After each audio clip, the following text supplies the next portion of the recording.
Halo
semua, berjumpa lagi dengan saya, Niko Sembiring. Nah, pada saat ini kita akan membahas materi tentang kecerdasan buatan atau artificial intelligence. Jadi, ini kita masuk ke bagian pertama dulu. Pada tahap awal ini, kita akan sama-sama membahas mengenai teori. Ya, pertama teori itu pengertian, sejarah, dan perkembangan kecerdasan buatan atau artificial intelligence. Di sini bisa kita lihat kalau kecerdasan buatan itu adalah suatu entitas yang cerdas secara ilmiah yang merupakan hasil dari gagasan dan ciptaan manusia. Dan di mana suatu entitas itu dimasukkan ke dalam suatu alat atau mesin sehingga membuat alat atau mesin itu dapat seolah-olah dapat berpikir dan mengambil keputusan sendiri. Nah, kecerdasan buatan ini berbeda dengan perangkat komputer. Kalau kita tahu, kalau perangkat komputer itu kan melakukan pengambilan keputusan dan melakukan fungsi-fungsi hanya saat diarahkan oleh si pengguna. Dan dia itu tidak dapat melakukan secara otomatis. Tetapi si kecerdasan buatan ini dapat mengambil keputusan secara otomatis berdasarkan pengalaman yang telah dibuat sebelumnya atau telah terjadi sebelumnya. Dan pengalaman tadi direkam dan juga disimpan pada database perangkat kecerdasan buatan. Sehingga rekaman aktivitas yang telah dilakukan tersebut dapat diterapkan pada kemudian hari ketika diperlukan. Nah, di sini kehadiran perangkat yang menggunakan kecerdasan buatan pada masa sekarang ini adalah merupakan suatu kemajuan dalam bidang teknologi. Karena kita lihat bahwa konsep perangkat yang menggunakan kecerdasan buatan ini telah dimanfaatkan dalam berbagai bidang. Dia telah dapat berguna bagi banyak bidang seperti multimedia, mesin pencari, robotik, dan juga lain-lainnya. Nah, sekarang ini kan komputer dapat dibuat menjadi suatu entitas yang cerdas dengan menyediakan data dalam database. Nah, selain diberi data, komputer itu juga dapat diberikan suatu kemampuan dalam mempelajari suatu data. Sehingga pelatihan dan pembelajaran data akan membuat sistem dapat menentukan keputusan dan melakukan tugas untuk membuatnya lebih mudah lagi bagi manusia di masa yang akan datang.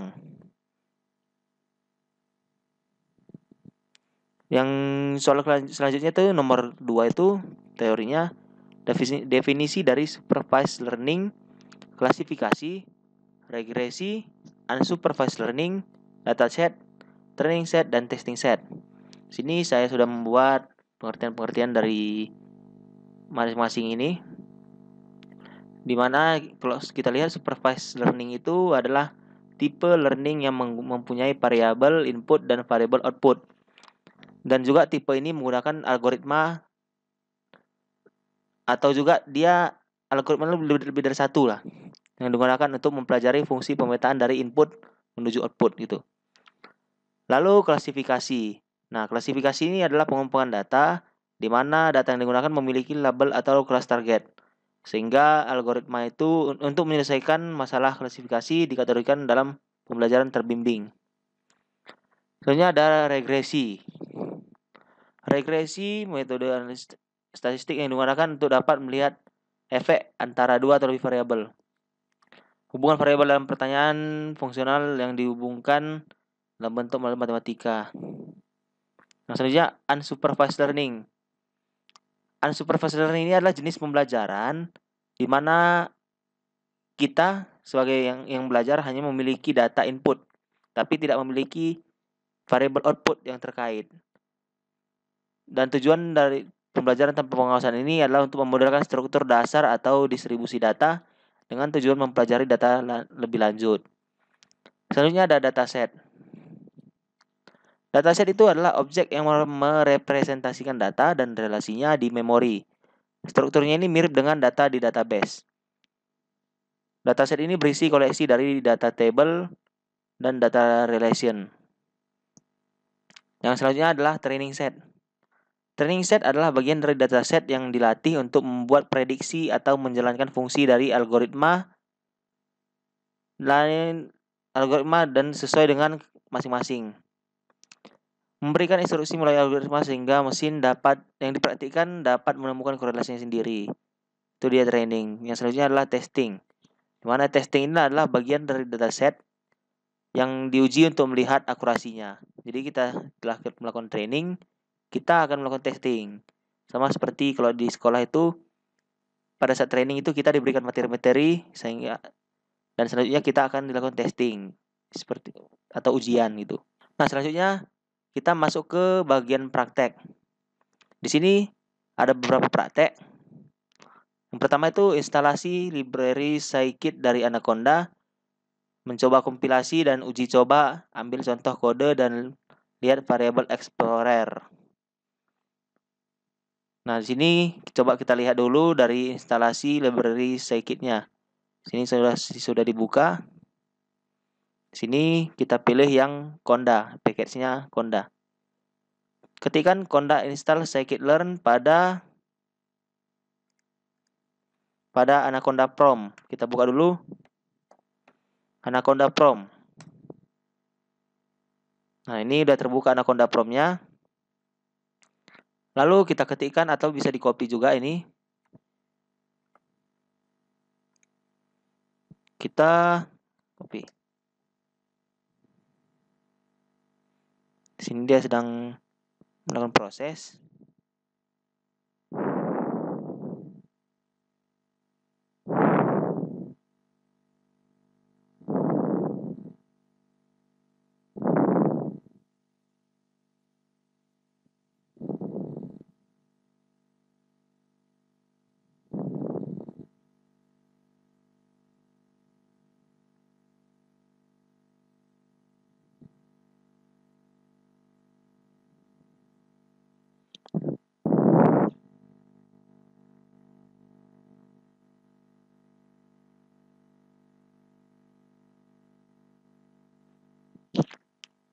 Nah, di sini dia meminta persetujuan, kita pilih Y.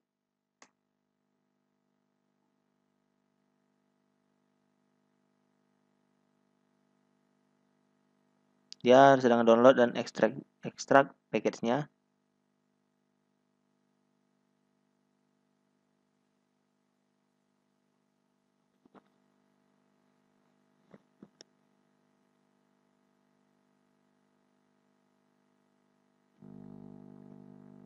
Nah, sini kita telah berhasil melakukan instalasi, tapi kita dapat mengeceknya apakah kita telah berhasil menginstalasinya dengan melihat listnya. Di sini ini adalah kode untuk melihat scikit-learn versinya yang telah diinstal. Kita coba. Pastikan dia sama.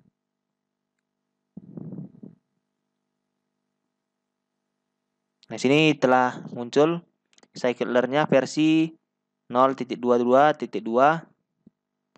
Lalu dapat juga kita lihat Conda-listnya. Conda-list.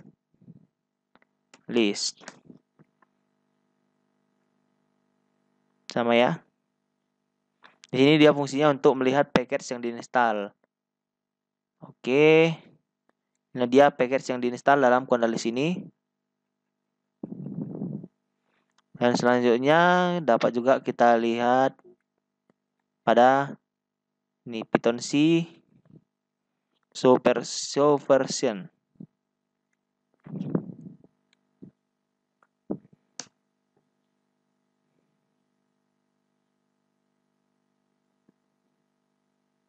Nah, ini dia. Kita dapat melihat Python dependencies-nya apa.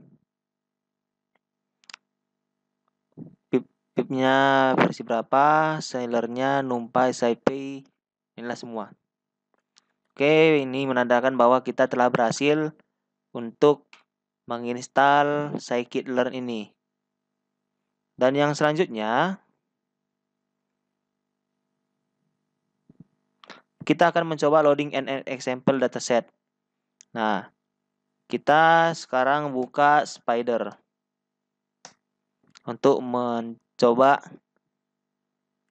dan menjalankan kode ini.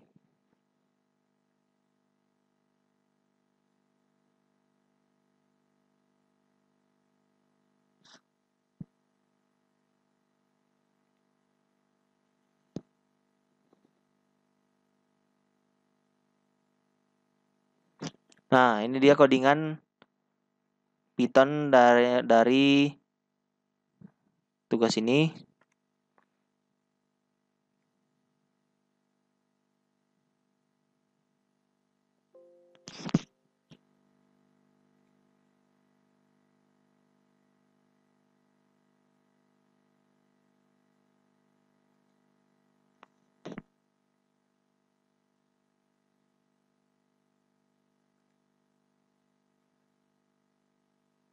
Nah, kita juga dapat melihat contoh-contoh ini atau codingan-codingan seperti yang ada pada Spider ini dengan membuka websitenya scikit-learn.org/table/tutorial/basic/tutorial.html.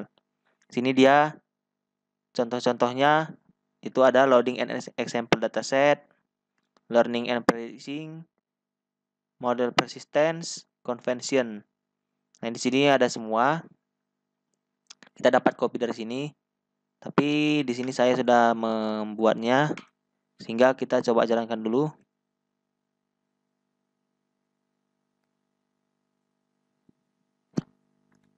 Ini ada salah pengetikan. Oke. Nah,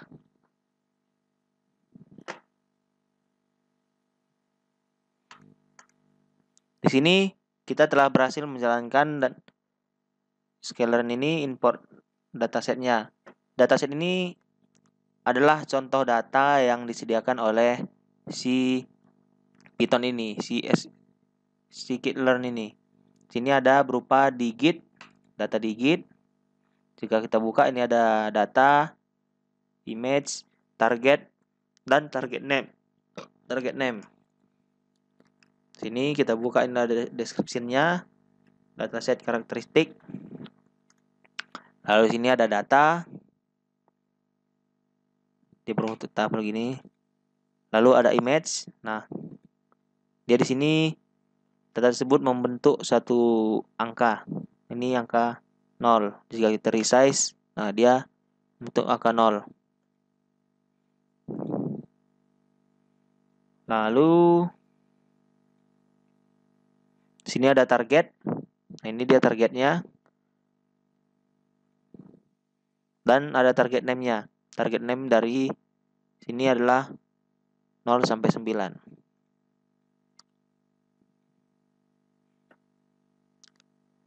Dan ini penjelasannya ada kita lihat di sini, di mana from sklearn import dataset ini digunakan untuk memanggil kelas dataset dari library sklearn. Sedangkan iris dataset ini menggunakan contoh dataset iris. Nah, ini dia dataset iris. Di sini ada deskripsinya. Ini datanya, tabel datanya itu. Lalu ini nama fiturnya, ada panjang sepal dan panjang petal, lebar sepal dan lebar petal. Ada file name-nya sini dan ada target. Ini targetnya. Dan target names-nya adalah ini. Ada setosa, iris setosa, ada iris versicolor dan juga iris virginica. Kita tutup. Dan di digits ini dataset.load_digits. Ini menyimpan nilai dataset iris pada tabel digits. Ini dia yang digits tadi yang telah dibuka sebelumnya. Dan print ini untuk menampilkan hasil dari variable digits. Ini dia. Ini dia variabelnya. Yang selanjutnya adalah learning and predicting nomor 2. Di sini ada codingannya. From scalar import SVM digunakan untuk memanggil file SVM di library scalar. Selanjutnya ini fungsi ini codingan ini untuk memberikan nilai gamma secara manual. Dan ini fungsinya sebagai classifier dan kemudian set training dengan metode fit. Dan ini fungsinya untuk memprediksi nilai baru dari digits data. Jika kita jalankan, nah, maka dia akan muncul seperti ini.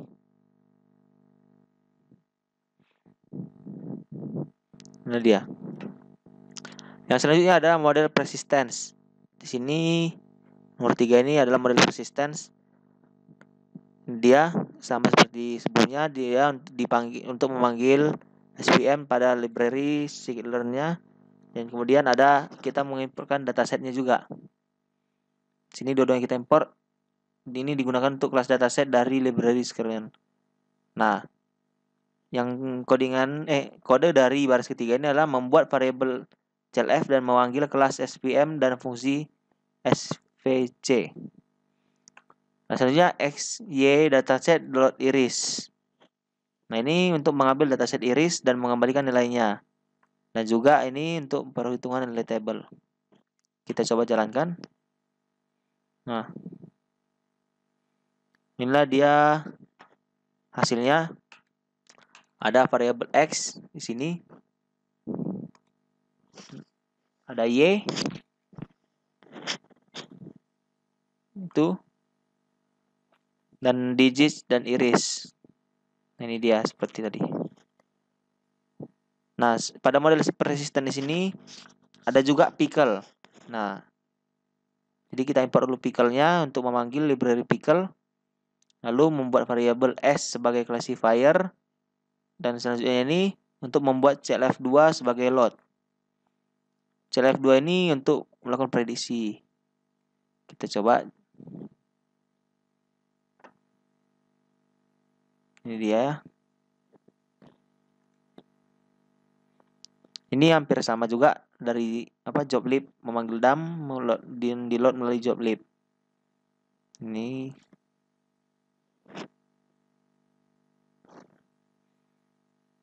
selanjutnya kita langsung aja ke convention. Ini ada berapa kode. Sini kita memanggil library numpy dulu. Dan kita buat aliasnya dengan nama np.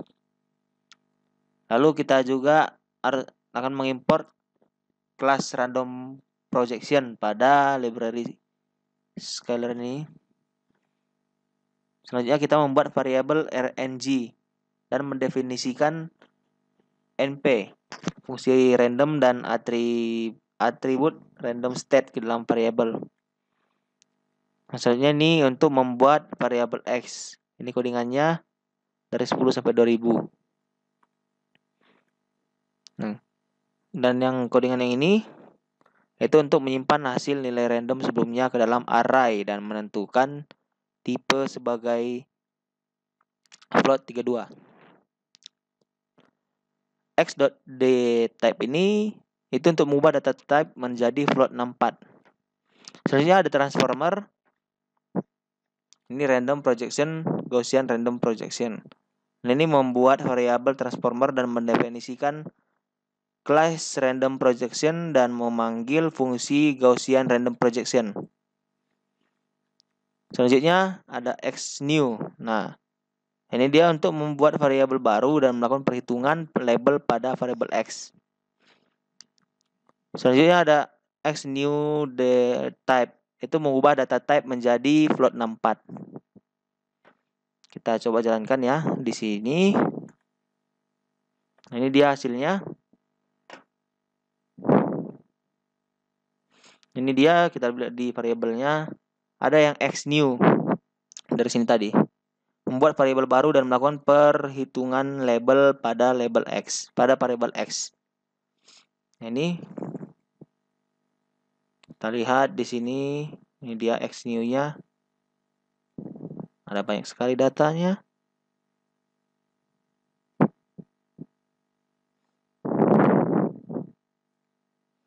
Oke. Baiklah teman-teman, itu saja yang dapat kita bahas pada hari ini. Sampai jumpa pada pembahasan selanjutnya. Terima kasih. Sampai jumpa.